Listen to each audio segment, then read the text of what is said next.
लासलगावच्या ज्या कचरा डेपोच्या संदर्भामध्ये अतिशय दुर्गंधी पसरलेली होती। काही लोकांनी जे आहे ते प्लास्टिक जाळण्याचा प्रयत्न करून त्या धुरामुळे काही लोक जे आहे आजारी पडले आणि म्हणून मी ठरवलं होतं की जेव्हा पहिले जाईल तेव्हा त्या डेपोची पाहणी करायची। तर ती डेपोची पाहणी केली, त्यानंतर बाह्य वळण रस्ता आहे त्याची पाहणी केली, त्याच्यानंतर नदीवरील पूल आणि नंतर नदीच्या संवर्धनाच्या संदर्भात जे काही काम सुरू होणार आहे ह्या सगळ्याची माहिती घेऊन लवकरात लवकर हे सगळे कामं जे आहेत चांगल्या रीतीने क्वालिटी काम जे आहे पूर्णत्वास नेण्यासाठी जे आहे ते सूचना दिलेल्या आहेत।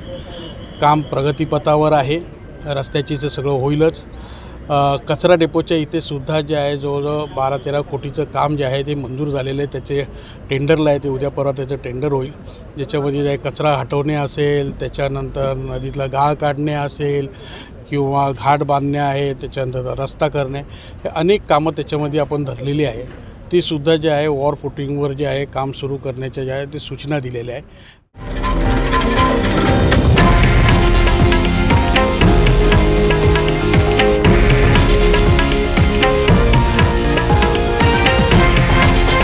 हे आहे देशातील नंबर 1 न्यूज नेटवर्क आणि आपण पाहत आहात TV9 मराठी, एकमेव।